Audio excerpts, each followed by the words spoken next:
नमस्कार, कल 24 मा स्वागत छ। म वीरेन जैरू। जनताको आशा अनुरूप विकासको जिम्मा लिएको स्थानीय तहमा कुन हदसम्मको नातावाद र कृपावाद चल्छ भन्ने थरीथरीका उदाहरण देखिँदै आएका छन्। मुलुकको विकास र समृद्धिको यात्रामा नै बाधाको विषय बन्दै आएको नातावाद र कृपावादको जरो अब स्थानीय तहसम्म नै फैलिसकेको छ। यसको पछिल्लो उदाहरण बनेको छ रूपन्देहीको सिद्धार्थनगर नगरपालिका। नगरपालिकाले शहरलाई फोहोर र प्रदूषण मुक्त राख्न भन्दै भैरहवा बजार क्षेत्रमा छरपष्ट अवस्थामा रहेको अटो व्यवसायलाई एकीकृत गर्ने सकारात्मक सोच अघि सार्यो। नगरको सोचलाई साथ दिँदै शहरभन्दा अलि टाढा कोनहियामा स्थापना गर्ने भनिएको अटो भिलेजमा अटो व्यवसायीले जग्गा पनि खरिद गरे। तर नगरका मेयर हरिप्रसाद अधिकारीका दाइले अर्कै स्थानमा अटो भिलेज निर्माण गरेर धमाधम सञ्चालनमा ल्याए, जसका कारण नगरपालिका र अटो व्यवसायी बीच भएको सम्झौता अहिलेको रद्दीको टोकरीमा फ्याँक्नुपर्ने अवस्था सृजना भएको छ। नगरले अघि बढाएको अटो भिलेजमा लगानी गरिसकेका व्यवसायीहरू मर्कामा पर्दा नगरका पिताका दाइले खोलेको अटो भिलेज भने मौलाउँदो छ। आफ्नै दाइले खोलेको अटो भिलेजप्रति उदार बनेकै कारण नगरपालिकाले सञ्चालनमा ल्याउने भनिएको अटो भिलेजप्रति नगरपिताले उदासीनता देखाएको आरोप पनि लाग्न थालेको छ। न सहरको फोहोर उठ्यो न त व्यवस्थित रूपमा नै अटो भिलेज सञ्चालनमा आयो, जसले गर्दा अटो भिलेजमा लगानी गरेका व्यवसायी इन्तु न चिन्तु बनेका छन्। किन झुक्क्यायो व्यवसायीलाई सिद्धार्थनगर नगरपालिकाले? सहरको फोहोर उठाउने नारा र अटो भिलेजको व्यवस्थापन सकारात्मक थियो, तर दाइप्रति उद्धारभन्दा यति राम्रो योजना किन तुहाइयो? यही प्रश्नका साथ कल 24 को आजको संस्करणमा यो रिपोर्ट पेश गर्नेछौँ। छिमेकी भारतको अतिक्रमणको शिकार बन्दै आएको नवलपरासीका सुस्ता गाउँपालिका अब क्रसर व्यवसायीको मारमा पनि पेलिनुपर्ने भएको छ। सुस्ता गाउँपालिकाको नारायणी नदीमा अवैध उत्खननलाई मनपरी ढङ्गले अघि बढाइएपछि सुस्तावासीले विनाशको थप ताण्डव भोग्नुपर्ने निश्चित भएको छ। स्थानीय तहमा अधिकारीहरू आर्थिक प्रलोभनमा पर्दा नदीजन्य पदार्थको दोहन यसरी तीव्र बनाइएको छ कि सुस्ताको भोलिको भविष्य अन्धकार सिवाय केही छैन। नारायणी नदीको चरम दोहन सम्बन्धीको यो रिपोर्ट पनि आजको श्रृङ्खलामा प्रस्तुत गर्नेछौँ। यस अलावा तपाईँ दर्शकहरूसँगको प्रत्यक्ष कुराकानीमा हामी जोडिनेछौँ।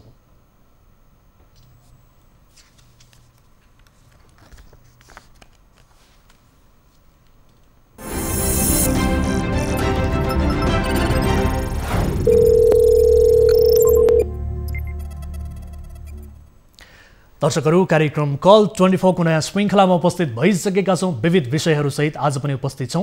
आम नागरिकका ससाना समस्यालाई पनि प्राथमिकता दिँदै उहाँहरूको समस्यालाई समाधान गर्ने हाम्रो अभिप्राय जारी नै छ। ससाना समस्यालाई पनि सम्बोधन गर्ने कोसिस गर्नेछौँ। तपाईँका समस्यालाई समाधान गर्नका लागि मध्यस्थकर्ताको भूमिका निर्वाह गर्नेछौँ। त्यसका लागि तपाईँले हाम्रो कार्यक्रममा प्रत्यक्ष रूपमा सहभागिता जनाउनु पर्नेछ र हाम्रो सहभागिताका लागि विशेष गरी यहाँहरूले सहभागिता जनाउनका लागि हाम्रो टोल फ्री नम्बर 1660 011 2424, एन्सेल नम्बर 98 015 7 2424 र भाइबर नम्बर 98 84 011 037 मा तपाईँले कल गर्न सक्नुहुन्छ। कार्यक्रम अवधिभर हाम्रो टेलिभिजनको स्क्रिनमा यो नम्बर डिस्प्ले भइ नै रहन्छ। तपाईँले जुनसुकै बेला पनि कल गर्न सक्नुहुन्छ। यदि नेपाल बाहिर हुनुहुन्छ भने तपाईँ भाइबर र वाट्सएप मार्फत पनि हामीसँग जोडिन सक्नुहुन्छ। इन्टरनेटको पहुँचमा हुनुहुन्छ भने त्यसको पनि सदुपयोग गर्नुहोला र आफ्ना गाउँठाउँमा भएका विकृति, विसङ्गति, भ्रष्टाचार, अनियमितताबारे तपाईँले खबर पाउनु भएको छ भने त्यसको खबर हामीलाई जानकारी गराउनुहोस् र त्यस पछाडि त्यसको सत्य तथ्य बुझ्ने र त्यसलाई उत्खनन गर्ने कोसिस हामी गर्नेछौँ भन्दै आजको पहिलो कलर हामीसँग आउनु भएको छ। कोही सर्वसाधारण आफ्नो गुनासो सहित हामीसँग जोडिनु भएको छ, उहाँसँग कुराकानी गर्छौँ। नमस्कार, को बोल्दै हुनुहुन्छ, कहाँबाट? हजुर, म चन्द्रकला गिरी। अहिले चाहिँ म काठमाडौँमा आएको छु। अनि मेरो विशेष दुःखको कुरा चाहिँ म इजरायलबाट आएको। अनि अब मेरो छोरालाई इजरायलै बोलाउने भनेर जम्मा गरेको थिएँ रकम। अनि त्यो रकम चाहिँ अहिले मैले त्यसरी जम्मा गरेको उसमा चाहिँ उही मेरो इजरायलमै कामदारमा जानुहुने भाइलाई दिएँ। उहाँको नाम चाहिँ उमेश श्रेष्ठ हो। हजुर। अनि उहाँलाई 4 महिनाको लागि दिएको थिएँ। अब 4 महिनाको पछाडि त उहाँले चाहिँ मसँग फोन नउठाउने, उ नगर्ने, नबोल्ने यस्तो क्रम भयो। अनि मेरो पैसा फिर्ता गर्नुभएको छैन। मेरो चाहिँ त्यही हो, अब हजुरहरू मार्फत चाहिँ मेरो रकमहरू चाहिँ फिर्ता भएको, किनभने मेरो नानीहरूको लागि मैले जम्मा गरेको रकम थिएँ। अब मेरो छोरा पनि जानु पाएन, उता इजरायल जानु पाएन, ऊ पनि अड्केर बस्यो, अहिले पनि नेपालमै छ। अनि त्यो भएर मेरो रकम पनि फिर्ता आएको छैन। अब कसरी हुन्छ, उहाँबाट उहाँले दिन्न भन्नुहुन्न, दिनु पनि भएको छैन। अब चन्द्रकलाजी, तपाईँले विशेष गरी तपाईँ इजरायलमै छँदाखेरि तपाईँले चाहिँ त्यही इजरायलमा बस्ने उमेश श्रेष्ठजीलाई पैसा दिनुभयो होइन त, विश्वासले। अब केही प्रमाणहरू, केही तथ्यहरू, केही कागजातहरू छ तपाईँसँग उहाँलाई पैसा दिएको? हजुर, कागज एउटा सेतो कागजमा पहिला कागज गरेको थियो। अनि त्यो कागज पनि मैले राखी छोडेको छु। अनि अर्को फेरि काँचो कागजमा गर्नुपर्छ एम्बासीद्वारा भन्दाखेरि काँचो कागजमा नि गरेको छु। अनि त्यसमा उहाँले दिन्न भन्नुहुन्न, कागज गरी पनि सही पनि गरिदिनुहुन्छ, तर दिनुभएको छैन समय तोके अनुसार। अब मलाई चाहिँ कस्तो के गरेर हुन्छ, अब मैले मेरो धन चाहिँ मेरो दुःख गरेको, मेहनत गरेको धन चाहिँ म फिर्ता आएको होस् भन्न चाहन्छु। अब विशेष गरी तपाईँले के आधारमा उहाँलाई रकम दिनुभएको थियो? यस अघि पनि उहाँले रकम लिने, त्यस पछाडि फेरि फिर्ता गर्ने त्यो किसिमको निरन्तरता थियो, अथवा तपाईँले पहिलो पटक नै दिँदाखेरि यसरी उहाँले रकम फिर्ता दिनु भएन? के थियो अवस्था? हजुर, यो रकम चाहिँ मैले कस्तो अवस्थामा दिएको भने उहाँले मेरो काम छ, मेरो धेरै समस्या छ, अनि मलाई दिनु भन्दाखेरि हुन्छ भाइ भनेर, अनि मैले नै पछि दिने बेलामा आउनुहोस् लैजानुहोस् भनेर, अब हाम्रो एउटै अपात थियो पहिला, अनि पछिबाट अनि त्यसरी दिएको हो। दिएर पनि अहिलेसम्म मैले पाउन सकेको छैन। मेरो कति वर्ष भयो तपाईँले रकम दिएको? कति वर्ष भयो चन्द्रकलाजी? 2017 सालको जुन महिनाको 19 तारिक दिएको पैसा। अनि म लगायत अरू दिदीबहिनीहरूले पनि धेरैले दिनुभएको छ। एकजना बहिनी चाहिँ हाम्रो अमृत कुमारी राईले पनि दिनुभएको छ उहाँलाई। अनि उहाँको पनि रकम थोरै फिर्ता हुन बाँकी छ। अरू बहिनीहरूले पनि दिनु छ होइन, पैसा पाउनु छ उहाँसँग। त्यो पनि उहाँहरूलाई त्यही क्रममै राख्नु भएको छ उहाँले, कि म फिर्ता गर्छु पर्खिनु 2 दिन 3 दिन भनेर, अनि फोन नउठाउने, फोन स्विच अफ गर्ने, यस्तो क्रम गरिरहनु भएको छ। यस्तै नै छ। अब यसको लागि के गर्नुपर्ने, कसो गर्नुपर्ने? अब विशेष गरी तपाईँले बताए अनुसार तपाईँसँगै अन्य धेरै मानिसहरू पनि उहाँबाट ठगिनु भएको जस्तो देखियो। तपाईँले बताए अनुसार यसलाई हुन त हामी तपाईँको कुरा मात्रै सुनिरहँदा र उहाँसँग कुराकानी नभइरहँदा हामी तपाईँको आरोपका रूपमा मात्र यसलाई अहिलेका लागि ग्रहण गर्न सक्ने स्थितिमा छौँ, किनभने तपाईँसँग मात्र हाम्रो कुराकानी भएको हिसाबले। र तपाईँले बताए अनुसार अन्य व्यक्तिहरू पनि यसरी उहाँबाट ठगिनु भएको छ भनिरहँदा तपाईँले यसको कानुनी उपचारको बारेमा प्रहरीलाई जानकारी गराउने हो कि, अथवा यसबारे केही प्रोसेसहरू चाल्नुभयो, केही कदमहरू अगाडि बढाउनु भयो अथवा भएन? हजुर, म प्रहरी कार्यालयमा गएँ। त्यहाँ जाँदाखेरि उहाँले पनि त्यही कुरा भन्नुभयो। अब म तपाईँको रकम कुन हिसाबले दिनुभएको थियो, कसरी दिनुभयो भनेर उहाँले सोद्धाखेरि मैले त्यही भने मेरो छोरालाई विदेशै बोलाउनको लागि मैले पैसा जम्मा गरेको थिएँ, त्यही पैसा उहाँलाई दिएको हो। मेरो छोराको भिसा लागुन्जेलीमा, अनि उहाँले पैसा फिर्ता गर्ने भनेर लानुभएको थियो भन्दाखेरि, अनि उहाँले चाहिँ एउटा निवेदन लेखेर लगेर अनि उहाँलाई सही गराउने भन्ने कुरो गर्नुभयो। यतिमै चाहिँ म अहिले यहाँ यो निवेदनहरू तयार गर्दैछु पेश गर्नको लागि। भनेपछि तपाईँसँग जो उमेश श्रेष्ठ चाहिँ हुनुहुन्छ, उहाँ अहिले सम्पर्कमा हुनुहुन्छ कि हुनुहुन्न? उहाँले तपाईँको फोनहरू उठाउने नउठाउने के छ? हजुर, यहाँ नेपाल आइदिनु त मैले उहाँलाई सम्पर्क गरेको थिइनँ, किनभने उहीँ हुँदाखेरि पनि सम्पर्क गरे पनि उहाँले त्यो नगर्नुहुन्न, तर दिनुहुन्न। यही छ, यही क्रमले नै म पीडित छु। हजुर सर, भनेपछि उहाँको नियत चाहिँ नदिने जस्तो देखिएर चाहिँ तपाईँले चाहिँ अहिले हामीलाई सम्पर्क गर्नुभयो होइन त? हजुर। हस्, तपाईँसँग रहेका जति पनि प्रमाणहरू छन्, जति पनि तथ्यहरू छन्, कागजातहरू सबै हाम्रो टिभी जर्नलिस्टहरूलाई पठाउनु होला, भाइबर मार्फत ती सबै डकुमेन्टहरू पठाउनु होला। र उमेश श्रेष्ठजीको कन्ट्याक्ट नम्बर पनि त्यसमा तपाईँले पठाइदिनु होला। हामी उहाँलाई सम्पर्क गर्ने कोसिस गर्नेछौँ र तपाईँको समस्या समाधानका लागि, तपाईँसँगै अन्य धेरै व्यक्तिहरू जो ठगिनु भएको छ उहाँहरूको समस्या समाधानका लागि हामी कोसिस गर्नेछौँ। यो समय र जानकारीका लागि चन्द्रकलाजी तपाईँलाई धेरै धेरै धन्यवाद। हस्, धन्यवाद छ। हस्, दर्शकबिन यसरी नेपाली दिदीबहिनीहरू, दाजुभाइहरू ठगिने क्रम रोकिएको छैन। यति धेरै सम्पर्कहरू, यति धेरै कलहरू हामीलाई आउने गर्दछ। ठगिएका छौँ, लुटिएका छौँ। आफ्नै नेपाली दाजुभाइहरूले विदेशमा समेत विभिन्न बहानामा पैसा लिने, तर भनेको समयमा त्यो पैसा नदिने र नदिने नियत राखिसके पछाडि ती दिदीबहिनीहरू, दाजुभाइहरू, नेपालीहरू हामीसँग सहयोगका लागि आउनुहुन्छ र हामी बारम्बार भनिरहेका छौँ कुनै पनि व्यक्तिलाई सहजै रूपमा विश्वास नगर्नुहोला। जमाना त्यस्तो रहेन। अब कुनै पनि बेला आफू ठगिन सक्नुहुन्छ र कुन व्यक्तिको कुन मानिसको नियत कस्तो हुन्छ भन्ने विषयलाई लिएर समेत हामी सहज रूपमा त्यो विषयलाई जान्न बुझ्न सक्दैनौँ। त्यसकारण पनि सहजै रूपमा विश्वास नगर्नुहोला। आम नागरिक दाजुभाइ दिदीबहिनीहरूलाई हामी यही भन्दै आएका छौँ।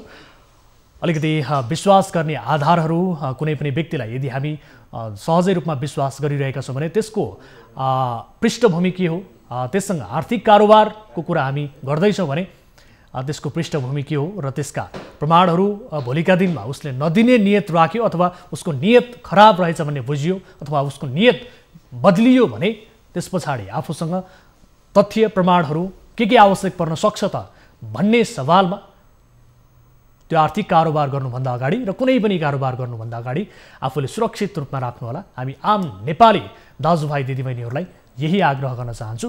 र यति बेला कोही सर्वसाधारण फेरि पनि हामीसँग भाइबर मार्फत जोडिनु भएको छ। नमस्कार, को बोल्दै हुनुहुन्छ? हजुर नमस्कार, को बोल्दै हुनुहुन्छ? दिपेन भगत हो मेरो नाम चाहिँ, म कुवेतबाट हो। दिपेनजी, के समस्यामा पर्नुभयो? कुवेतबाट भन्नुभयो नि त? हजुर, मेरो चाहिँ घर रत्तोमाई 5 मोरङमा पर्छ होइन। मलाई त्यहाँको मेयरले अहिले 11 महिनादेखि टहरामा त्यसरी बस्नु बाध्य बनाइदिएको छ। मेरो आफ्नो सम्पत्ति हुँदाहुँदै सम्पत्तिमा बसिरहेको होइन। र सानो चिया पसल गरेर छानो हालेर टिनको गुम्टी लगाएर हामी व्यवसाय गरेर बसिरहेको छौँ होइन। मेरो अनि पक्काको घर पनि छ। त्यो पक्का घर 2010 देखि मैले बनाउन सकेको छैन। पछाडिपट्टि घर छ, त्यो घर पछाडि बस्ने लायकको छैन होइन। मेरो अगाडि पनि छैन बस्ने ठाउँ, पछाडि पनि छैन बस्ने ठाउँ। अनि त्यही भएर हामीले चाहिँ त्यहाँ अगाडि बसिरहेको थियौँ। अनि अब त पक्का घर बनाएर भत्केर अनि बनाएपछि बसिन्छ भन्ने विचार थियो हाम्रो चाहिँ। अनि अब त्यो खरको छानो हालेको घर हो। अब वैशाखतिर अब बर्खा मासमा अब चुइन्छ अनि रिपेयर गर्न खोजेको हामीले। रिपेयर गर्दा मेयरले त्यतिखेर आएर रोकेपछि अब हामीले हाम्रो सम्पत्ति बस्दाखेरि हामीले नमानेपछि होइन, उसले चाहिँ आएर घरसर सबै भत्काइदियो क्या होइन। अब यो घर भत्काउनु तपाईहरुको विशेष गरी दिपेनजी कुन आधारमा एकपटक सुन्नु होला, विशेष गरी तपाईहरुको यो बजार क्षेत्र नजिकै घर भयो र त्यो आवाज पनि काटी आइरहेछ कि सुन्दै हुनुहुन्छ मलाई स्पष्ट रूपमा? हजुर हजुर, यो मेरो आमाको नामको जग्गा हो होइन। हजुर, अब तपाईहरुको आफ्नै जग्गा हो त्यो, तपाईहरुको त्यो जग्गा आफ्नै भएको तपाईसँग सबै कागजातहरु मुआवजाहरु सबै छ हैन त?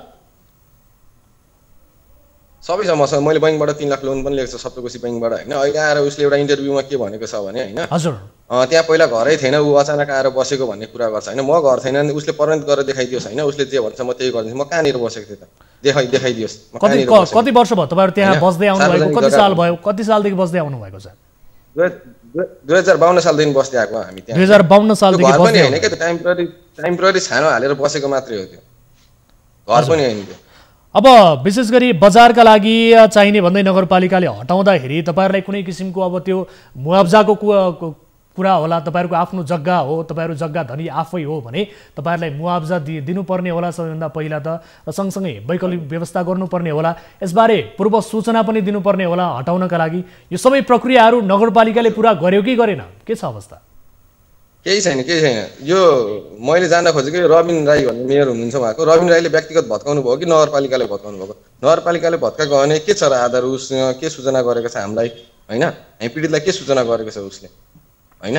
नगरपालिकाको एउटा माइनेटिङ हुन्छ, ल हामी नगरभित्र यसरी काम गर्दैछौँ भनेपछि हैन, ल त्यसभित्र मेरो मात्रै एउटा घर पर्दैन। पहिला पनि उसले झुर्क्या भन्ने ठाउँमा त्यसरी नै एउटा व्यक्तिको घर भत्काएको थियो। उसले त्यो मुद्दा जितेर अहिले त्यहाँ घर ठहराएको छ।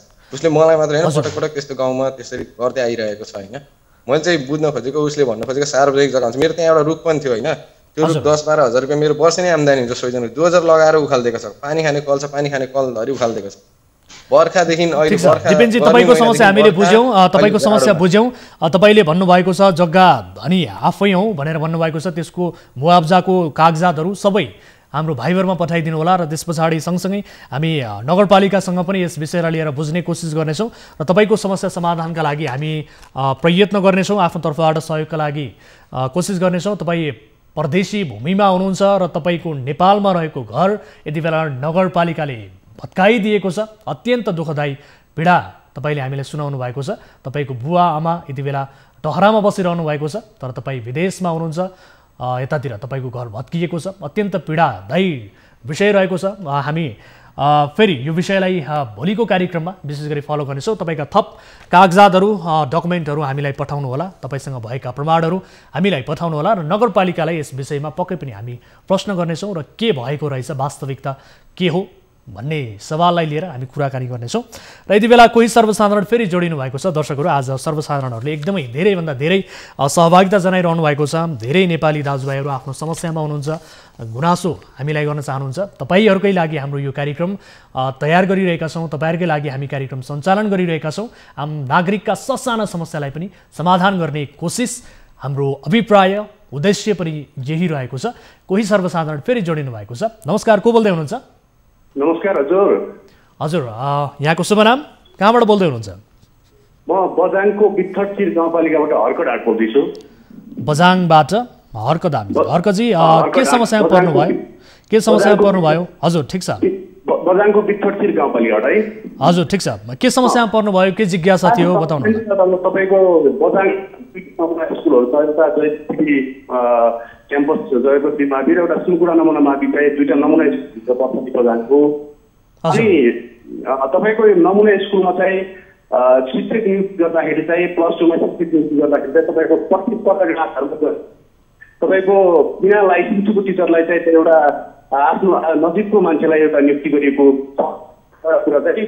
र अर्को कुरा भनेको तपाईँको त्यहाँभित्र झन्डै 1.5 करोडको भवन बन्दैछ। त्यो भवन बनाउँदाखेरि बिना प्रतिस्पर्धाका आधारमा त्यहाँ स्कुलका प्रले चाहिँ आफ्नै भाइलाई चाहिँ बिना प्रतिस्पर्धाका आधारमा 1.5 करोड, झन्डै 1.5 करोड, 1 करोडभन्दा माथिको भवन आफ्नै भाइलाई ठेक्का दिएको छ र बिना प्रतिस्पर्धाका आधारमा दिएको छ। त्यो हर्कजी, यो कुन विद्यालयको कुरा गर्नुभयो? कुन विद्यालय? सुनकुडा नमुना मावि, सुनकुडा बझाङको बित्थटचिर सुनकुडा मावि। सुनकुडा मावि हजुर।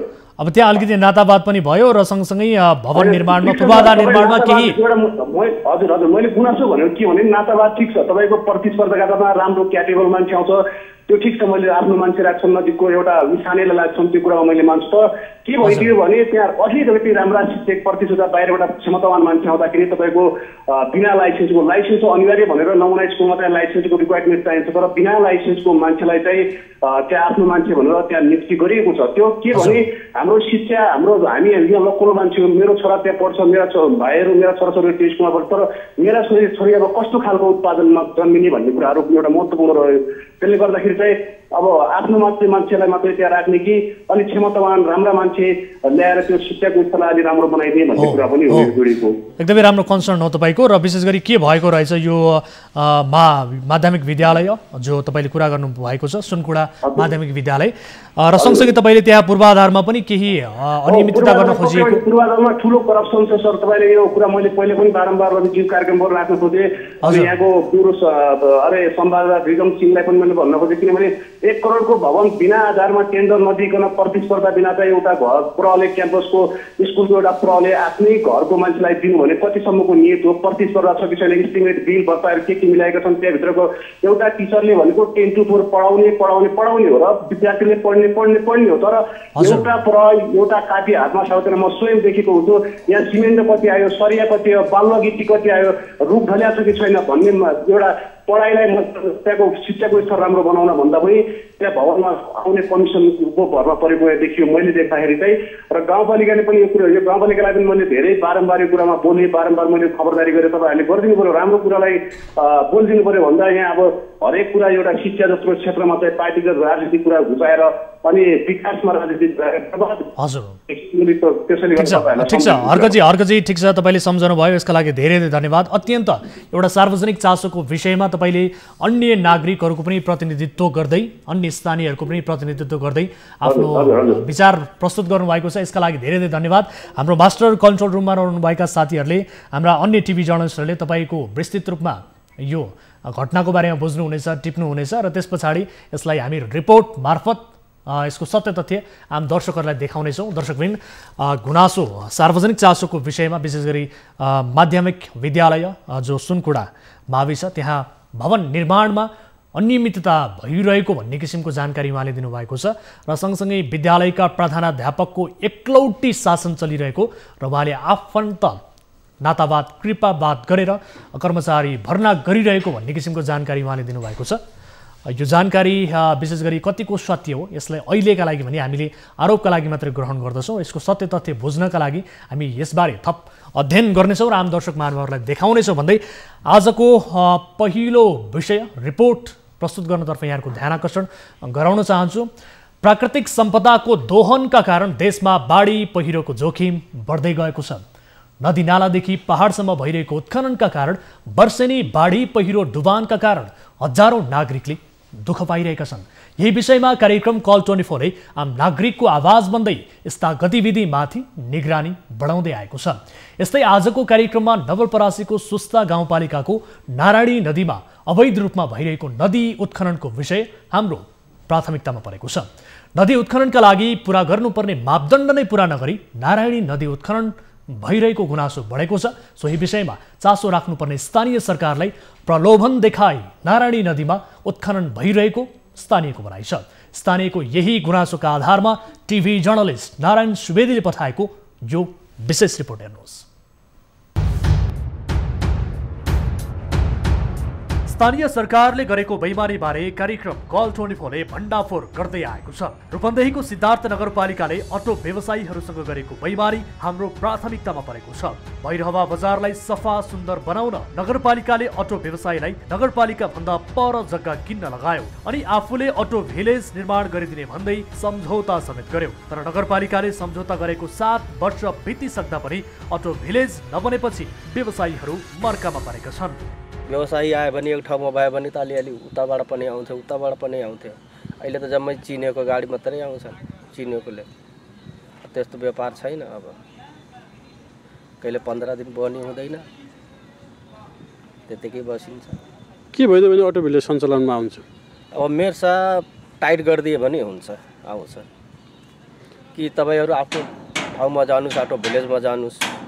अन्त तपाईँहरूको बस्न काम गर्नलाई एलाउन्स छैन। कागज एग्रिमेन्ट भइसकेको छ। त्यो एग्रिमेन्ट हिसाबले मेयर साहबले लखेट्यो भने त आउँछ। भैरवाको बजार क्षेत्रमा छरिएर रहेका अटो व्यवसायलाई एकीकृत गर्ने र बढ्दो फोहोर र प्रदूषणलाई नियन्त्रण गर्ने भन्दै यसको विकल्पमा बजारबाट केही पर सिद्धार्थ नगरको गोनहियामा अटो भिलेज निर्माण गरियो। तर सञ्चालनमा नगरपालिकाले चासो नदिँदा अटो भिलेज भने अलपत्र छ, जसका कारण आफूले दुःख पाएको अटो व्यवसायीहरूको गुनासो छ। हाम्रो जुन जग्गाको हुनुहुन्थ्यो हामीलाई दिने पाकेको बाली काटेर दिनुभयो। अब उनलाई हामी के भनौँ कि भाउ तपाईँहरू जानुहोस् छिटो जानुहोस् र अहिले मैले यो बाली हेर्दैनौँ छिटो बनाऊ। अब छिटो बनाउँदा बनाउँदा के भयो आज 5 वर्ष भइसक्यो। त हामीले गल्ती आफ्नै भाइको मानौँ। नगरपालिका त पनि दोषी नै छँदैछ। जब टाइट गरे त आउँथ्यो नगरपालिका दोषी। अब के भन्ने ल तपाईँहरू चाहिँ ग्यारेजमा गएर बस्नुपर्छ त्यहाँ बाहिर बस्न पाइँदैन भनेर भनिरहेछौँ। मेरो भनाइ के भन्दा कम्तीमा समिति पनि अलिकति मुभ हुनुपर्छ। समिति पनि एक्सनमा लाग्नु पर्यो। आम चाहिने मिडिया साथीहरू हामी र चाहिने समिति सब मिलेर एउटै चाहिने स्वरमा त्यहाँ बिस्तारै बसाउने एउटा बानी बसाल्दै गइयो भने मलाई लाग्छ त्यो वास्तवमा अटो भिलेज जुन उद्देश्यले हामीले लगानी गरेका हौँ त्यो उद्देश्य पुरा हुन्छ। अन्यथा समितिको मान्छे समेत बाहिर गएर बसिसकेपछि अरू मान्छे कसरी आउँछ त्यहाँ बस्न। त्यो कारणले मैले फेरि पनि भने समितिको मान्छे पहिला त्यहाँको कामलाई व्यवस्थित गर्नु पर्यो। त्यसका लागि नगरपालिकाले के गर्नुपर्ने हो। नगरपालिकाले भनेको कुरा दर्ता गरिदिनु भएन भने हुनाले हामीले अहिले दर्ता पनि गरिरहेको छैनौँ। अब यसका लागि चाहिँ हामीले ठिक छ फेरि अर्को चरणको बैठक बसेर एउटा नयाँ हिसाबले नयाँ चाहिने सुरुवात गरेर फेरि पनि हामी त्यो ग्यारेजहरूलाई त्यो ठाउँ पठाउनका लागि प्रयत्न गर्नेछौँ। यो अटो व्यवसायी र नगरपालिका बीच भएको सम्झौता टिप्पणी छ। नगरपालिकाले विक्रम सम्वत 2070 सालमा अटो भिलेज सञ्चालनका लागि जग्गा व्यवसायीले किन्ने र अन्य पूर्वाधार नगरले बनाइदिने गरी सम्झौता गरेको थियो। सम्झौता अनुसार 124 जना व्यवसायीले सिद्धार्थनगर 9 स्थित गोनहियामा 12 बिघा जग्गा किने, जहाँ अटो भिलेज सञ्चालनका लागि नगरले पूर्वाधार निर्माण पनि गरेको छ। तर उक्त अटो सञ्चालनका लागि नगरपालिकाले चासो नदिँदा अटो भिलेज अलपत्र परेको हो। दर्शकहरू, विशेष गरी यो रिपोर्ट अर्को रिपोर्ट आजको कार्यक्रमको अर्को महत्त्वपूर्ण रिपोर्ट यहाँनिर प्रसारण हुन गएको छ, यसका लागि क्षमा याचना छौँ। र विशेष गरी नदी उत्खननको विषयलाई लिएर जुन रिपोर्ट हामीले प्रसारण गर्न खोजिरहेका थियौँ त्यो रिपोर्ट केही बेरमा प्रसारण गर्नेछौँ। र यो अटो भिलेजलाई लिएर आएको गुनासोका आधारमा हामीले तयार पारेको रिपोर्ट अहिले आम दर्शक महानुभावहरूले हेर्नु भएको छ। ठुला मात्र होइन, ससाना समस्यामा पनि हामी उत्तिकै गम्भीर छौँ। विशेष गरी समाजमा भइरहेका विभिन्न गतिविधिलाई यो कार्यक्रमले प्राथमिकतामा राख्दै आएको छ र यो रूपन्देहीको सिद्धार्थ नगरपालिकाको बैमानी यति बेला हाम्रो निशानामा परेपछि यो रिपोर्ट हामीले तपाईँ समक्ष प्रस्तुत गरेका हौँ। र विशेष गरी जहाँ 2070 सालमा भैरो हावामा सञ्चालन भइरहेको अटो व्यवसायीलाई व्यवस्थित बनाउन नगरपालिकाले 12 बिघा जग्गा किनायो र आफूले अटो भिलेज बनाइदिने भन्दै सम्झौता पनि गर्यो। तर अटो भिलेज बनाइदिने भन्दै सम्झौता गरेको नगरपालिकाले अहिले यो विषयमा ध्यान नदिँदा भैरो हावाको अटो व्यवसायीहरू जति पनि छन्, जोसँग सम्झौता गरिएको थियो, जसलाई जग्गा समेत किन्न लगाइयो, ती सबै व्यवसायीहरू मर्कामा परेका छन्। साथै बजारमा जताततै पार्किङ गरेको अटोका कारण भैरो हावाको बजार नै यति बेला प्रदूषित बनिरहेको छ, फोहोर बढ्दो छ, वायु प्रदूषण बनिरहेको छ। र त्यही प्रदूषणलाई व्यवस्थापन गर्नका लागि नगरपालिकाले अटो भिलेज बनाउनका लागि भनेर व्यवसायीहरूसँग सम्झौता गर्यो, जग्गा समेत किन्न लगायो। तर अहिले भने नगरपालिकाले चासो दिएको छैन, त्यो अटो भिलेज अलपत्र परेको छ। र त्यही पीडितको गुनासोका आधारमा हामीले तयार पारेको रिपोर्ट, विशेष गरी हाम्रा टिभी जर्नलिस्ट प्रकाश न्यौपानेले यो रिपोर्ट तयार पार्नु भएको थियो र यो रिपोर्ट तपाईँहरू समक्ष प्रस्तुत गरेका छौँ। र यससँग सम्बन्धित रहेर अन्य विविध जो व्यक्ति हुनुहुन्छ, सम्बन्धित निकायका व्यक्तिहरू, उहाँसँग हामी कुराकानी गर्ने कोसिस गरिरहेका छौँ। र त्यसअघि एकजना स्थानीयसँग हामी कुराकानी गर्छौँ। हामीसँग टेलिफोन सम्पर्कमा जोडिनु भएको छ राजेश धवाल प्रत्यक्ष रूपमा। राजेशजी, स्वागत छ यहाँलाई कार्यक्रममा। मिडियालाई धन्यवाद छ, तपाईँले मलाई बोल्ने अवसर दिनुभयो।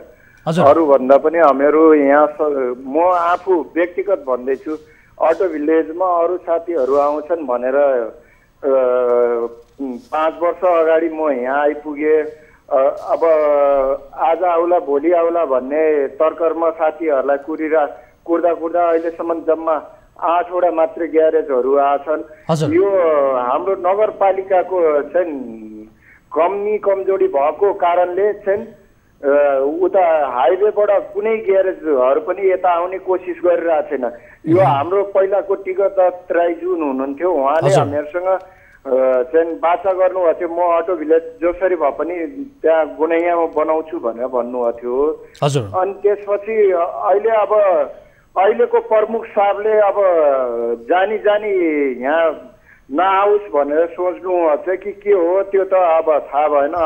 म अस्ति पनि कान्तिपुर च्यानललाई भनेको थिएँ, उहाँ के गरे मेयर साहबले जे जसरी हुन्छ पहल गरेर हाइवेबाट माइकिङ गरेर धपाइदियो भने ग्यारेजहरू बढ्ला भन्ने उसो गरेको थिएँ। हजुर, अब त्यति हो, अब त्यही हो। अब विशेष गरी राजेशजी, तपाईँहरूले यस विषयलाई लिएर जो नगरपालिकाले यसअघि त्यहाँका व्यवसायीहरूलाई जग्गा पनि किन्न लगायो र सँगसँगै तपाईँहरूसँग सम्झौता पनि गर्यो, एकपटक होल्डमा रहनु होला। यति बेला हामीले टेलिफोन सम्पर्कमा ल्याएका छौँ जो हुनुहुन्छ सिद्धार्थ नगरपालिका रूपन्देहीका मेयर हरिप्रसाद अधिकारी, हाम्रो सम्पर्कमा आउनुभएको छ। मेयर साहब, स्वागत छ यहाँलाई कार्यक्रममा।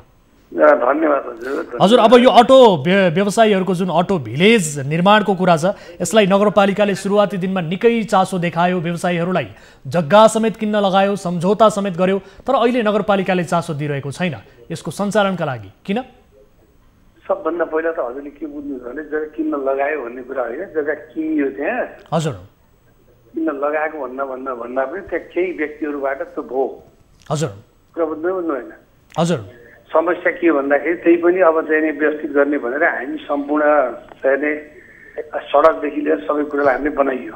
हजुर, होइन? हजुर। र एउटा कुरा के भन्दा तपाईँको त्यो जुन हो त्यो व्यक्तिगत जमिन पनि हो हजुरको। सबै कुरा नगरपालिकाले व्यवस्था गर्न त सक्दैन।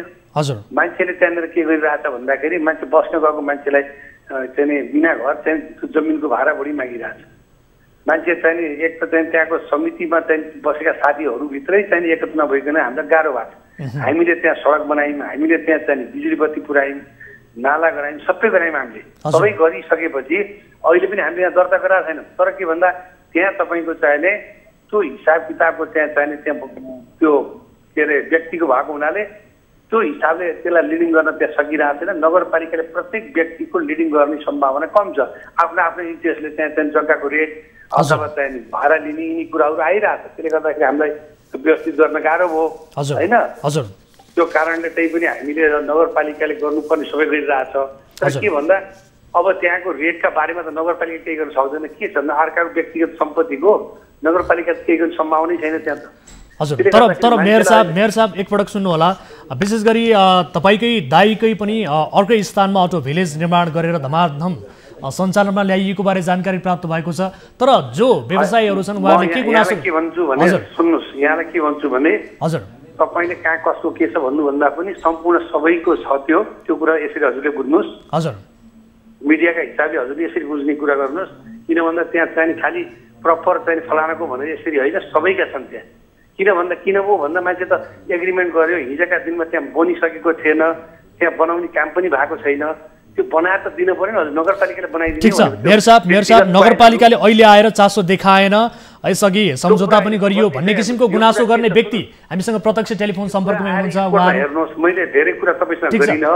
एकपटक मेयर साहब सुन्नुहोस्, मैले तपाईँलाई 1 मिनट समय दिएँ, तर मेरो भनाइ के हो भने तपाईँ आएर स्पोर्टमा हेर्नुहोस्, नगरपालिकाले के गरिरहेको छ, यथार्थमा के हो भन्ने कुरा बुझ्ने प्रयत्न गर्नुहोस्। ठिक छ मेयर साहब, एकैछिन होल्डमा रहनुहोस्। हामीसँग राजेशजी पनि जोडिनु भएको छ। राजेशजी सुन्दै हुनुहुन्छ?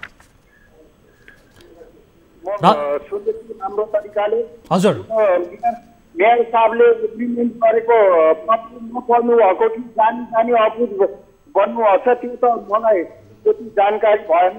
हजुर, नगरपालिकाले हामीले एग्रिमेन्ट गरेछ भने जुन सर्च गरेछ पुरा गर्न सक्दैन भने मेरो बाध्यताले यहाँबाट विस्थापित भएर हामीहरू हाउसेमा आउनुपर्छ। त्यति बेला यो नगरपालिकाले हामीहरूलाई रोकटोक गर्न पाउँदैन। मेयर साहब सुन्दै हुनुहुन्छ? सुनिरहेछु। अब उहाँले आफ्नो जिज्ञासा राख्नु भएको छ, गुनासो राख्नु भएको छ। अब सम्झौता अनुसार 124 जना व्यवसायीले सुन्नुहोस् है एकपटक गोहनियामा 12 बिघा जग्गा समेत किनेका छन्, जहाँ अटो भिलेज सञ्चालनका लागि नगरले पूर्वाधार समेत निर्माण गरिसकेको अवस्था छ।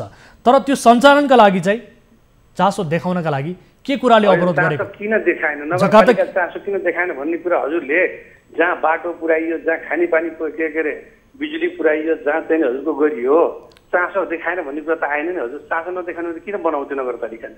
अहिले रोकियो किन त? यसको स्ट्रङ रिजन चाहिँ के हो यो बताउनुहोस्। प्रश्न नै के छ भने नि विवादजनक प्रश्न गरिरहनु भएको, चासो देखा सडक बनायो, म आएर सडक सर यो प्रश्न हामीले गरेका हौँ, तर हामीले विवादमा ल्याउन खोजेका होइनौँ नि सर।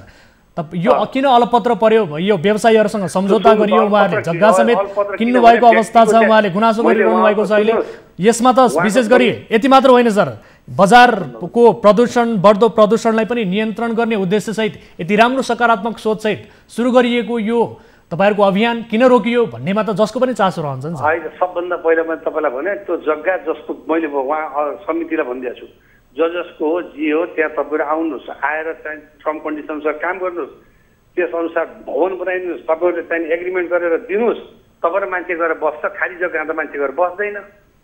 हजुर, नगरपालिकाले भवन बनाइदिनु त सक्दैन नि तपाईँको, कसैको व्यक्ति सम्पत्तिमा गएर नगरपालिकाले भवन बनाउन सक्छ हजुर? अब यो भनेपछि जग्गाको विवादको विषय चाहिँ यहाँ रह्यो होइन त?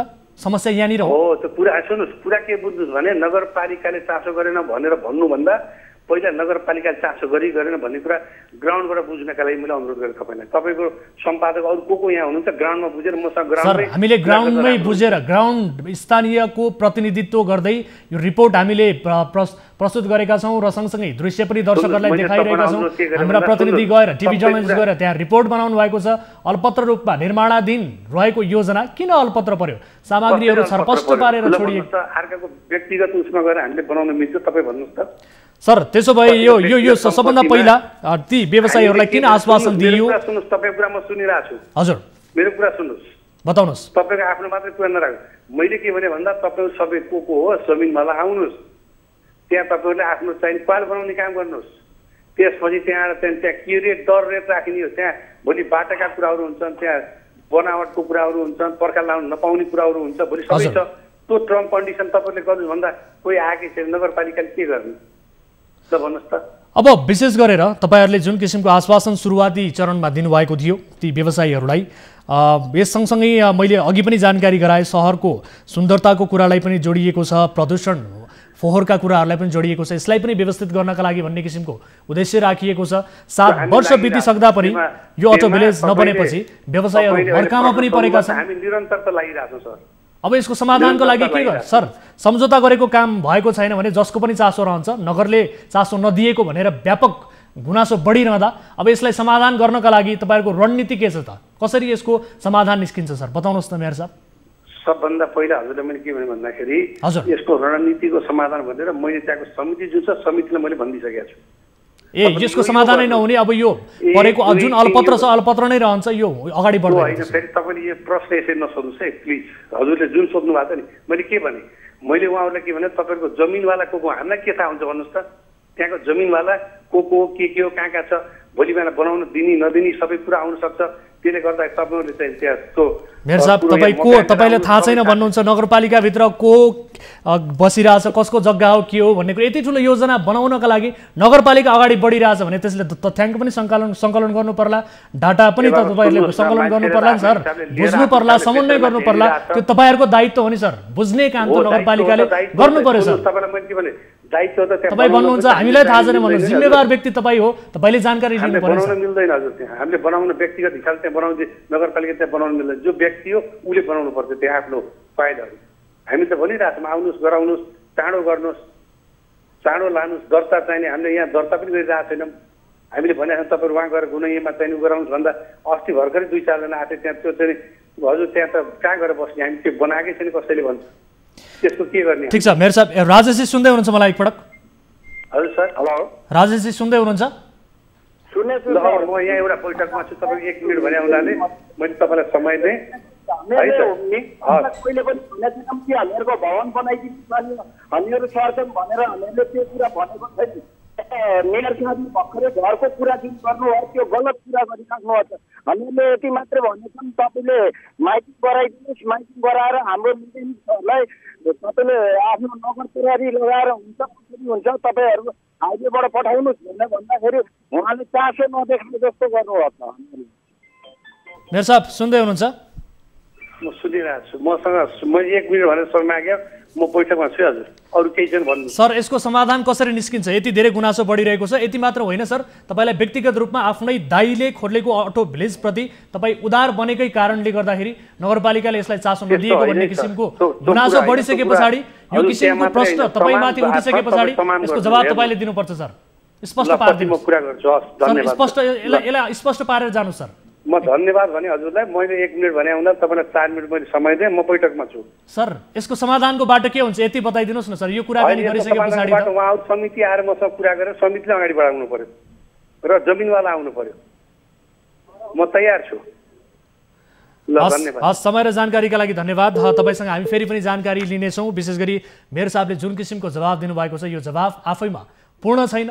उहाँको आफ्नो दाइको अटो भिलेजप्रति उहाँ आफू उदार बनेकै कारणले गर्दाखेरि अन्य अटो व्यवसायीहरू यति बेला मर्कामा परिरहेको र उहाँले नियतवश यसरी आफ्नो दाइको अटो भिलेजप्रति उदार बनेकै कारणले गर्दाखेरि यसलाई चासो नदिएको भन्ने किसिमको गुनासो सर्वत्र बढेको छ। विगत 7 वर्षदेखि यो अटो भिलेज सम्पन्न गर्नका लागि अथवा यसलाई पूर्णता दिनका लागि नगरपालिकाले चासो नदेखाएको भन्ने किसिमको गुनासो रहेको छ। राजेशजी सुन्दै हुनुहुन्छ मलाई? हजुर सुने। अब मेयर साहबले पनि चित्तबुझ्दो जवाफ दिनुभएको छैन। तपाईँ स्वयंले पनि भन्नुभएको छ कि मेयर साहबले जे बोलिरहनु भएको छ गलत बोलिरहनु भएको छ भन्ने किसिमको तपाईँले बताइरहँदा उहाँले बताएअनुसार अब अलिकति जग्गाको विवादको कुराहरू यहाँनिर रह्यो र अरूको जग्गामा गएर नगरपालिकाले आफै बनाउन सक्दैन भन्ने किसिमको धारणा पनि उहाँले प्रस्तुत गर्नुभएको छ। यसलाई लिएर तपाईँ के भन्न चाहनुहुन्छ?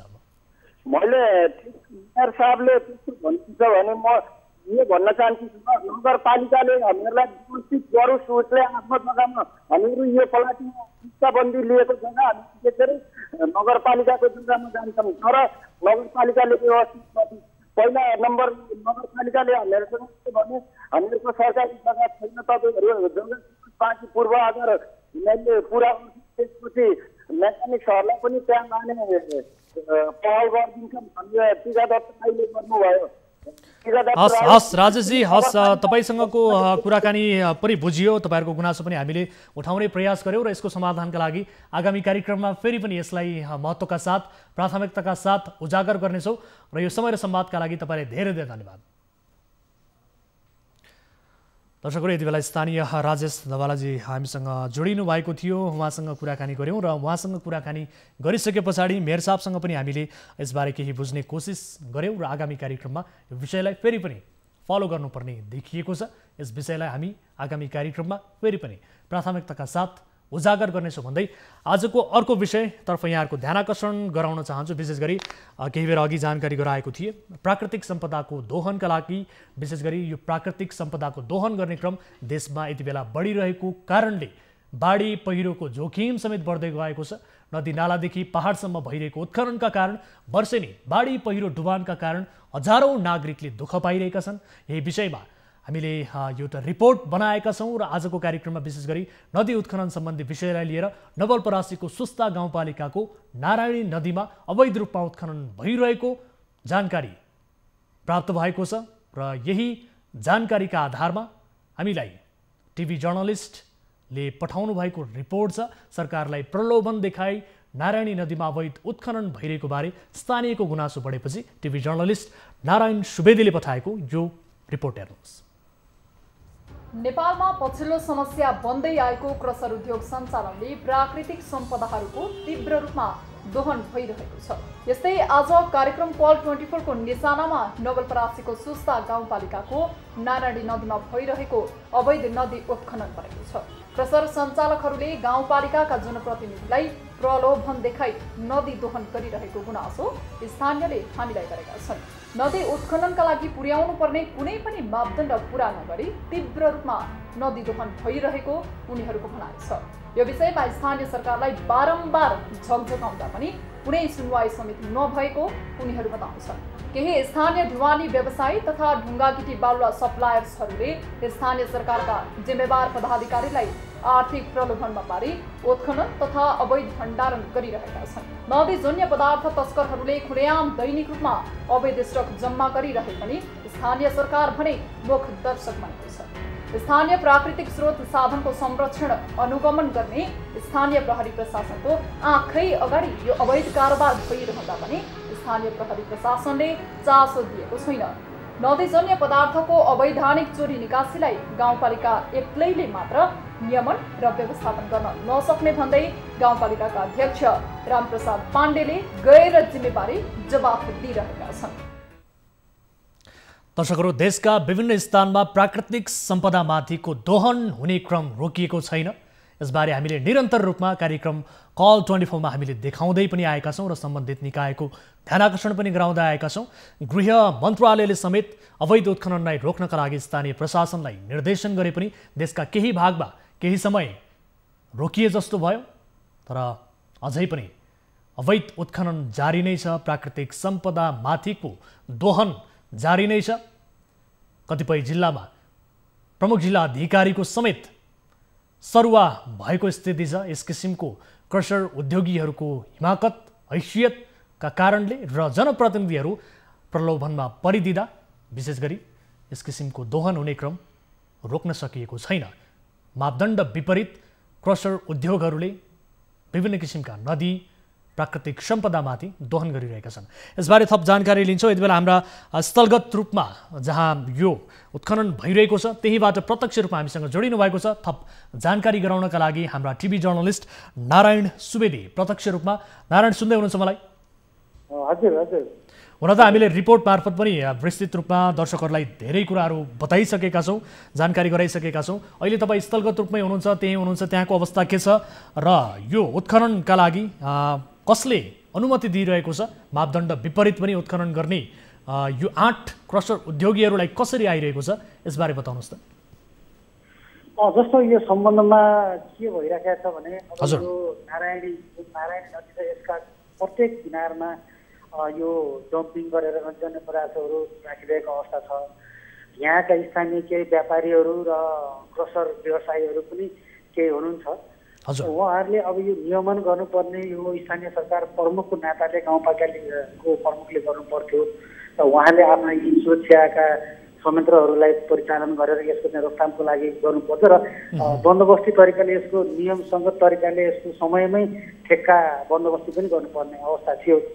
तर यो सबै हुन सकेको छैन र स्थानीयहरू प्रलोभनमा परेर यो गाउँपालिकाको कमजोर तपाईँको यो एउटा कार्यशैलीको कारण त्यहाँका स्थानीय व्यापारीहरू सबै आफ्नो यो इन्टरनल एउटा जालो छ यो समूहको यो नदीजन्य पदार्थहरू चाहिँ यो तपाईँको अवचलन गर्ने, जसले गर्दा राज्यलाई लाखौँको चाहिँ तपाईँको राजस्व घाटा भइराखेको छ र यसको अगाडि पनि तपाईँको प्रहरी प्रशासन र प्रहरीको सामुन्ने यो चिज प्रहरीले पनि नाङ्गो आँखाले देखिरहेको अवस्था हामी देख्छौँ र पनि प्रहरीले यो चासोपूर्वक यसलाई चाहिँ रोक्ने प्रयास गरिएको देखिएको छैन र दिनदाडै यो खालका कुराहरू प्रयासहरू दिनदाडै भइरहेको छ। रातको समयमा त त्यो छँदैछ र दिनमा पनि यस्ता खालका गतिविधिहरू भइरहेका छन्। अब विशेष गरी त्यहाँ यसरी अवैध रूपमा मापदण्ड रूपमा चलिरहँदा तीव्र रूपमा नदी दोहन भइरहँदा गृह मन्त्रालयले पनि यो स्थानीय प्रशासनलाई निर्देशन नै गरेको थियो केही समय अघि र त्यस पछाडि देशका विभिन्न स्थानमा रोकिए पनि, तर यो नवलपरासी पश्चिममा किन रोक्न सकिएन? यो निर्देशनको कार्यान्वयन स्थानीय प्रशासनले किन गराउन सकेन? यसबारे तपाईँले स्थानीय प्रशासनसँग केही बुझ्ने कोसिस गर्नुभयो? यहाँनिर यो मैले प्रश्न त सिधै साहबसँग कुराहरू भइसकेको छैन, तर जिल्ला समन्वय समितिको प्रमुख जो यसको चाहिँ एउटा अनुगमनकर्ता पनि हुनुहुन्छ जिल्लाभरिका सुरक्षाजनहरूको, उहाँसँग कुरा गर्दाखेरि हामीले यो प्रयास गरिराखेका छौँ। एक्लैको प्रयासले यो सम्भावना नदिएको भन्ने खालको प्रतिक्रिया आइरहेको हामीले पाउँछौँ। र जे होस् हामीले यो चिजलाई स्थानीय सरकार प्रमुखको हिसाबले गाउँपालिकाले रोक्नु पर्थ्यो, किनकि सबै अधिकारहरू यसलाई ठेक्का बन्दोबस्त गर्ने सबै अधिकार उहाँसँग छ र यो प्रमुख यो जुन स्थल छ यो नारायणी नदी भन्ने छेउ अलिकति सदरमुकामदेखि अलिकति यो हाम्रो प्रदेश नम्बर गण्डकी प्रदेशको सीमामा पनि पर्न जान्छ यो नारायणी नदीको त्रिवेणी क्षेत्र सुस्ता क्षेत्र। यसले गर्दा पनि दृष्टि स्थानीय प्रशासनको कम परेको भन्ने हामीले पाउन सकेका छौँ। त्यहाँ कति जति क्रसर उद्योगहरूले यसरी अवैध रूपमा ढुङ्गा गिटी बालुवाहरू सप्लाई गरिरहेका छन्, मापदण्ड विपरीत जिल्लाभरको स्थिति के छ? तथ्याङ्कले के भन्छ? तपाईँले स्थलगत रूपमा यसबारे वाच पनि गरिरहनु भएको छ। यहाँनिर अहिले नारायणी नदीको जो क्षेत्रको विषय हामीले उठाइरहेको सुस्ताको क्षेत्र यहाँनिर त्यति धेरै छन्, एक दुईवटा मात्रै क्रसरहरू छ। यसले पनि यो अवैध रूपमा खननका मेटेरियलहरूलाई प्रयोग गरेर आफ्नो एउटा वैध बनाउने प्रयास गरिरहेका छ भने यहाँनिर जुन स्थानीय तहमा विकास निर्माण नारायण एकैछिन होल्डमा रहनु होला, हामीसँग यति बेला टेलिफोन सम्पर्कमा जोडिनु भएको छ सुस्ता गाउँपालिका अध्यक्ष रामप्रसाद पाण्ड्य हाम्रो प्रत्यक्ष सम्पर्कमा हुनुहुन्छ। पाण्डे सर, स्वागत छ यहाँलाई कार्यक्रममा। धन्यवाद। हजुर, अब विशेष गरी यो सुस्ता क्षेत्रमा गाउँपालिकामा भइरहेको अवैध उत्खननबारे यहाँलाई जानकारी छ वा छैन? म यहीँबाट सुरु गर्छु अध्यक्षज्यू। पहिला हामीलाई जानकारी छ। हजुर, नदी किनारको सार्वजनिक ठाउँहरूमा हजुर रातिमा ट्र्याक्टरवालाहरू गएर अवैध रूपमा नदीजन्य पदार्थहरू लिएर बाहिर थुपारेको हामी देखिरहेका छौँ। तपाईँहरूलाई जानकारी छ, तपाईँहरूले देखिरहनु भएको छ, यसलाई रोक्न चाहिँ किन सकिरहनु भएको छैन? रोक्न हामीले प्रशासनलाई भन्ने हो। प्रशासनले पनि साँझ अबेलासम्म हामी गस्ती गऱ्यौँ, कुनै ट्र्याक्टर गएको छैन भन्छ, रातिमा गयो हामीलाई थाहा हुँदैन सर भन्छ, अनि बाहिर ल्याएर निकालेर राखेकोलाई पनि हामीले जरिमाना काट्नका निमित्त एउटा समिति बनाएका छौँ र त्यो समितिले काम गरिरहेको छ। फेला परेका जति पनि ट्र्याक्टरहरू छन् तिनलाई गाउँपालिकाभित्र लिएर आएर जरिवाना काट्ने 15,000 रुपियाँ प्रति पाली। अध्यक्षज्यू एकैछिन रोक्नु होला। विशेष गरी तपाईँहरूले प्रशासनलाई यसलाई रोक्नका लागि भनिरहनु भएको छ, तपाईँहरूले प्रशासनलाई दबाब पनि दिइरहनु भएको छ यो रोक्नका लागि भनेर, तर प्रशासनले मानिरहेको छैन, यो भन्न खोज्नु भयो? होइन, प्रशासनले मानिरहेको छैन भन्दा पनि उहाँहरूले साँझ अबेलासम्म हामीले हेरिरहेका छौँ, कुनै पनि ट्र्याक्टर गएको छैन भन्नुहुन्छ। अनि उहाँहरूले भनेअनुसार त्यो मापदण्ड विपरीत छैन भन्न खोजिएको? 2 बजे 4 बजे बिहान गएर अनि बदमासी गरेर बाहिर ल्याएर राख्नुहुन्छ, त्यसलाई हामीले जरिमाना काट्ने अभियानमा लागिरहेका छौँ। अब अध्यक्षज्यू, तपाईँले यति बताइरहँदा विशेष गरी के पनि आरोप छ भने जो क्रसर सञ्चालकहरू छन् गाउँपालिकाका जनप्रतिनिधिहरूलाई प्रलोभन देखाएर उहाँहरू निर्बाध रूपमा नदीको उत्खनन गरिरहनु भएको छ भन्ने गुनासो गर्नुभएको छ। तपाईँहरू कतै प्रलोभनमा परेर उहाँहरूलाई निर्बाध रूपमा उत्खनन गर्न दिइरहनु भएको छैन नि? होइन, सुन्नु, बिल्कुल मिथ्या कुरा हो।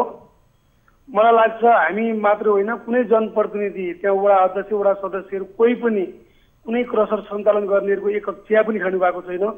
यदि कसैले त्यो कुरो प्रमाणित गरिदिन्छ भने अख्तियारको ढोका खुल्ला छ, हामीलाई अख्तियारमा हालिदिए हुन्छ। अनि निर्बाध रूपमा यसरी तपाईँहरू दबाब पनि दिए भन्नुहुन्छ, अनि त्यस पछाडि अवैध रूपमा उत्खनन पनि भइरहेको छ भन्ने तपाईँहरूलाई थाहा छ। रातको समयमा त्यहाँ नदी उत्खनन हुन्छ भन्ने कुरा तपाईँहरूलाई थाहा छ। यति कुरा थाहा हुँदाहुँदै पनि स्थानीय सरकार, स्थानीय प्रशासन मुख दर्शक बन्नु, यो त बडो लज्जाको विषय भयो सर। होइन, हामी मुख दर्शक बनेकै छैनौँ। तपाईँले बन्नु भनेर भन्नुभएको छ, हामी मुख दर्शक बनेका छैनौँ। हामीले अहिले पनि लगभग 6-7 लाख भन्दा बढी हामीले रोयल्टी काटिसकेका छौँ। हजुर, हाम्रो नदी सिमानामा भएको कारणले, भारतसँग सिमानामा भएको कारणले गर्दा केही भागमा हामीले चाहेर पनि आइई गर्न सकेनौँ। जुन पाटमा आइई भएको छ त्यहाँबाट हामीले निकासी गर्दा प्रति तालीको 700 प्लस भ्याट का दरले रोयल्टी काटेर मात्रै निस्केका छन्। हजुर, गत वर्ष पनि हामी त्यही गरौँ, यो वर्ष पनि हामी त्यही गर्दैछौँ। तै पनि कतिपय मानिसहरू रातिमा चोर्ने अभ्यस्त भएकाहरू राति 12 बजे, 1 बजे, 2 बजे गएर निकालेर बाहिर ल्याएर थुप्राउनुहुन्छ। त्यसलाई व्यवस्थापन गर्नका निमित्त र जरिमाना काट्नका निमित्त हामीले एउटा समिति बनाएका छौँ। वडा अध्यक्षहरूलाई समेत राखेर हाम्रा प्राविधिकहरूले त्यहाँ गएर मेजरमेन्ट गर्नुहुन्छ र त्यही अनुसारले हामीले रोयल्टी काट्ने। त्यो समितिले अहिलेसम्म के गर्यो त? त्यसको प्रगति विवरणहरू के छ? के कुराहरू फाइन्डिङ गर्यो? यसबारे केही बताउन सक्नुहुन्छ? हामीले सक्छौँ, म मजाले सक्छु। हामीले त्यो समिति बन्ने बित्तिकै हजुर 15 दिनको सूचना निकालेका छौँ। हजुर, तपाईँहरूले आफूले अवैध रूपमा उत्खनन गरेर बाहिर ल्याएको चिज कति छ त्यसलाई हामीलाई सूचना दिनु, निवेदन दिनु, हामी रोयल्टी काट्छौँ अनि मात्रै तपाईँले त्यहाँबाट बेच्न पाउनुहुन्छ। नभए जहाँ जुन सामग्री जसरी छ त्यसरी रहनुपर्छ भनेर हामीले सूचना निकालेका छौँ। केही मानिसहरू आएर निवेदन दिनु भएको छ, केही मान्छेले अहिले पनि टेर्नु भएको छैन। हामीले यसलाई व्यवस्थापन गर्न अथवा यसलाई नियमन गर्नका निमित्त सक्दो प्रयत्न गरेका छौँ।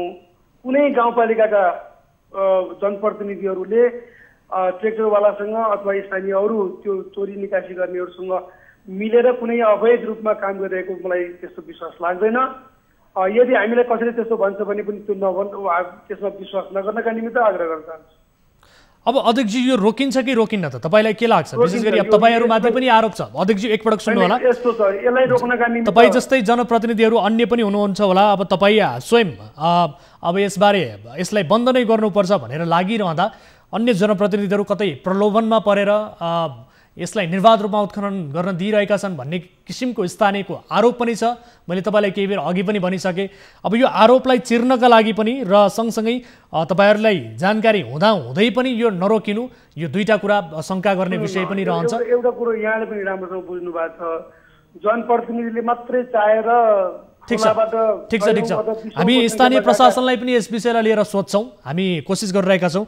जो प्रमुख जिल्ला अधिकारी हुनुहुन्छ सागरमणि पाठक, उहाँलाई टेलिफोन सम्पर्क गर्ने कोसिस हामी गरि नै रहेका छौँ र उहाँले हाम्रो कुराको जवाफ यति बेला दिन नसक्ने, असमर्थ रहेको बताउनु भएको छ। किनभने उहाँ मिटिङमा व्यस्त हुनुहुन्छ यति बेला भन्ने किसिमको जानकारी दिइरहनु भएको छ।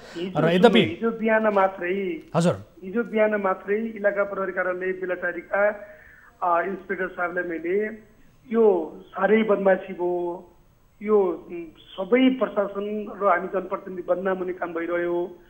अब यसलाई कसरी रोक्न सकिन्छ एउटा डिजाइन गर्ने। यदि बेलटारी इलाकाले मात्रै गर्न सक्दैन अथवा स्थानीय चौकीहरूले मात्रै गर्न सक्दैनन् भने जिल्लाबाट एउटा कुनै एउटा भनौँ न परिचालन गरेर भए पनि, टिमलाई परिचालन गरेर भए पनि यो रोक्नुपर्ने स्थिति छ।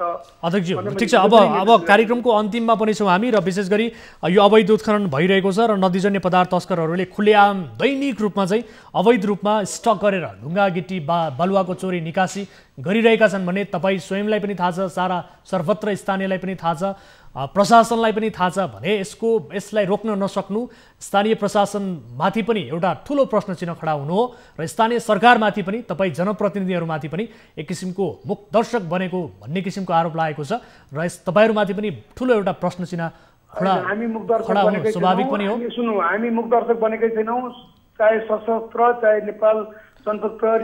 ठिक छ, यसलाई रोक्नका लागि मेरो एउटा कुरा, चाहे स्थानीय क्लबहरू चाहे आमा समूह जसले अथवा हाम्रा नगर प्रहरी जसले समातेर भित्र लिएर आए पनि हामीले 15,000 रुपियाँ जरिमाना गरेका छौँ। अनि जसले भित्र लिएर आउनका निमित्त हामीलाई मद्दत गर्छ उसलाई प्रोत्साहन बापत हामीले 20% प्रोत्साहन बापत रकम दिने हामीले निर्णय गरेका छौँ र सोही अनुसार व्यवहार पनि भएको छ। हामीले कुनै चोरले चोरेर हामी बदनाम हुन हामीले रहर छैन। यसका निमित्त हामीले ठिक छ, तपाईहरुले समिति बनाउनु भएको छ, समितिले पनि काम गरिरहेको छ, विभिन्न रणनीतिहरू बनाउँदै हुनुहुन्छ, ठिक छ। तर अब एउटा गाउँपालिकाको तपाईँ अभिभावक भएको हिसाबले यति बताइदिनुहोस्, यो रोकिन्छ कि रोकिन्न, के भन्नुहुन्छ?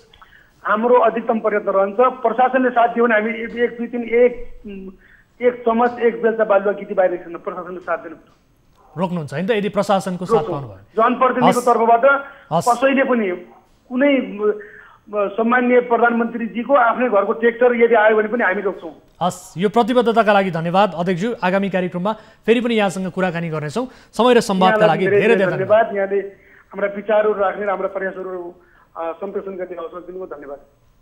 हस्, धन्यवाद।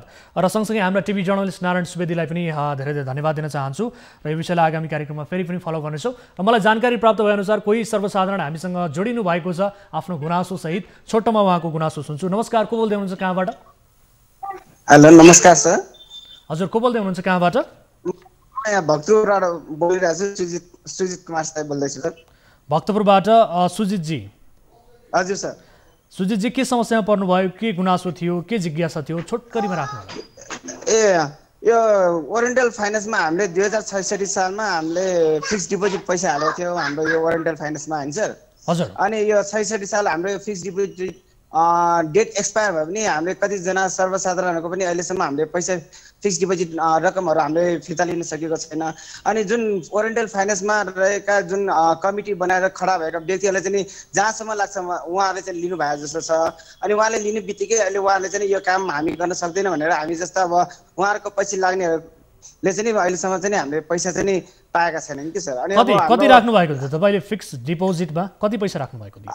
अब मेरो मात्र हो भने चाहिँ मेरो 2 लाख हो। अब मम्मीको हुनुहुन्छ, त्यहाँ दिदीको छ, अनि सनिमाको गरेर हाम्रो अलमोस्ट 6,56,000 जति हाम्रो चाहिँ त्यहाँ फिक्स डिपोजिटमा छ। तर हामीले अब के गर्न नसक्दैन, हामी अब साधारण जनताहरूले चाहिँ हामीले के गर्न सक्दैन। अब यो फाइनान्सको मान्छेहरूले के भनिरहेको छ त तपाईहरुलाई? के भनिरहेको छ फाइनान्ससँग सम्बन्धित जो व्यक्तिहरू हुनुहुन्छ, किन दिइरहनु भएको छ?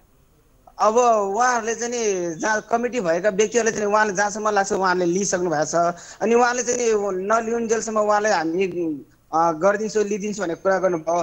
तर जहाँसम्म लाग्छ उहाँले चाहिँ लिइसक्नु भएको छ। अब चाहिँ हामी यो फाइनेन्स सम्बन्धीमा हामी ओरिएन्टलबाट चाहिँ हामी पैसा लिइदिन सक्दैन, हामी काम गर्न सक्दैन भनेर उहाँहरू चाहिँ अहिले पन्छिनु भएको छ कि सर। हस् हस्, सुजितजी तपाईँले आफ्नो समस्या राख्नुभयो। तपाईँको समस्या समाधानका लागि हामी कोसिस गर्नेछौँ, तपाईँलाई सहयोगका लागि कोसिस गर्नेछौँ। यो समय र जानकारीका लागि धन्यवाद। दर्शकहरू, उहाँसँगको कुराकानी सँगसँगै आजलाई कार्यक्रम कल 24 को निर्धारित समय सकिएको छ।